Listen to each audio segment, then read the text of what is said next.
Good morning. Welcome to Transplants. As you can see, we are on the beautiful water here on eastern North Carolina's coast. My name is Amy. And I'm Kim. And we are the Transplants from other states, learning how to garden out here on the East Coast. It is officially June here, so we're going to step away for a minute on this video from gardening and go into prepping. And we're going to turn you all into tinfoil hat preppers. No. Hurricane season out here is from June through November. And it's probably most active around September. However, June starts hurricane preparedness, where we all start thinking about our generators, our food and water supply, our candles, our camping gear, our what? Our fuels, gasoline, propane. Yeah. And we're all preparing to live 2 weeks to a month as if we're camping in our own homes, basically. I like to say it's off-grid. It totally actually is, yes, off-grid. It was. So if you're ever wondering what it's like to live off-grid, just live in a hurricane area and you will get to experience that.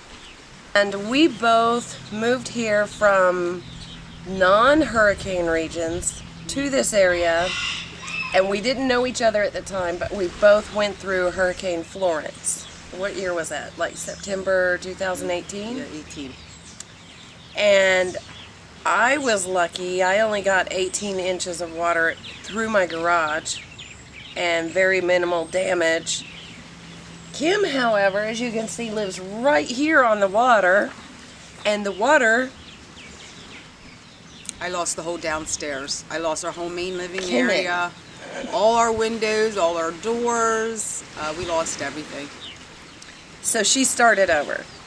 So then after that is what you're actually preparing for, though, because you have two choices: batten down the hatchets and prepare for flooding and wind and watching everything, destruction, or evacuate. Those are your choices when the hurricane's coming upon you. Now, back home from where I'm from, we have tornadoes, and you have very little time, very little warning. Out here, for a hurricane warning, they know like a week in advance, and it at least starts getting really ridiculous because you're buying all this bottled water and all this. Camping gear is your friend. Yes, camping gear, plywood, If sandbags. you had camping gear, because we went 2 weeks without electric. And I did She three. went 3. So you have to really understand what that means. No lights. It changes the way you cook, the way you bathe, the way you do everything. So basically you're camping in your own home, more or less. That's what I felt like. Yes. We had I generators was, yes. going to run our refrigerators. It was like we lived at a bike rally. Right. Or a campground. Yeah. So we just wanted to talk about being prepared, and also what I found to be quite a joke is they tell us, the government, the state, the Red Cross, they always tell you to have at least 3 days worth of food and water for each person and pet in your family. And I would say that's an underestimate. 3 days is nothing. No. 3 days is nothing. You have to have, well, in our case, we needed 2 weeks worth of food we could prepare with no electric. You know. So, again, the camping skills, the ability to cook. On anything. Yeah, pretty much. I was cooking on everything. It didn't matter. If it was a flame, something was being cooked on it. Yeah.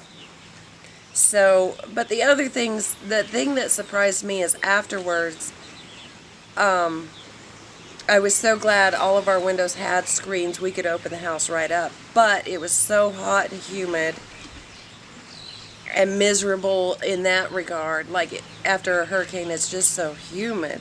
It's unbelievable. That shocked me. Yeah. And there's no air conditioning. So you got to be prepared for all of that if you're going to stay at or return real quick. But some of the things that came in handy inside the house, this is a tent light, and you can charge it up by solar or you can charge it up at home, and it has the little hook here. I could hang it on something and then it just turns on like a light bulb. And this is actually so important. You don't realize how dark your house can be until you're trying to do something and the sun is just starting to go down in the house. And there's candles. People can have candles. Hurricane lamps are called hurricane lamps for a reason. Another option is something my sister gave me, and this is actually a light bulb. I don't keep it charged in my lamp. This is just a normal light bulb that you put in your lamp or light fixture, wherever you're going to put it, and let it run, and that charges it for 10 hours. And then it's got this button on here on the side. Yeah. So if our house didn't have electric, but this was still in that lamp, I'm used to having electric, I could switch it there because I've got it charged up, and it'll at least, you know, illuminate I've never even seen that. I hadn't either. She sent that to me. So I would still have 10 hours worth of that lamp burning and some normalcy with that. Yeah, we pulled in all our solar from off the dock. That's what we used every day, every night. It's a good idea to talk about food supply too, food storage. It's probably not a good idea to go fill up the refrigerator and the freezer full of food right before the hurricane, because you're not going to have the electric to run that. And you're going to lose your 90 pounds of shrimp that your husband just caught. Target. Yeah. And we had generators running our refrigerator. Generators are everywhere out here because, I mean, they're part of life. So we have a couple of generators, and I will tell you, if you're shopping for a generator, make sure that big heavy thing is on wheels. They make them, most of them are. They've got a handle on one end and the wheels on the other end, so you can move it around to where you're going to be using it. But we have one that is not on wheels, and it is horrible. I actually put it in a little buggy to move it around because those things are not light. Yeah, no, they're especially not when you've got them full of gas, which you did because you prepared. Right. And that's the other thing. I had to go over to the town 10 minutes over and wait my turn in line for 45 minutes just to get to the gas pump, because a lot of the gas pumps don't work when there's electric outages. And then there was you couldn't pay anything with credit card because the credit card system You got to have cash on hand is a good thing. And it took us days till we were even able to get out to the main road because of all the trees down and debris in the roads.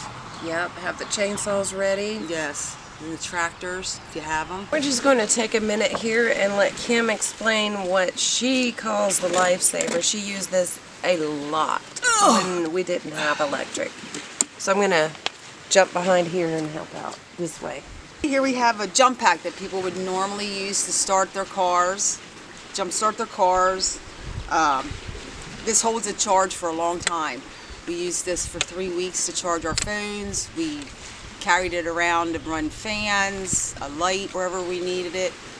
It really was a lifesaver. Chargeable? Oh, it's rechargeable. You plug it in. You plug the extension cord here. This charges the battery that's inside, and then you can plug your cigarette lighter ports in here to charge your phone or whatever. And was it expensive? No, they have them in all price points. Like and subscribe.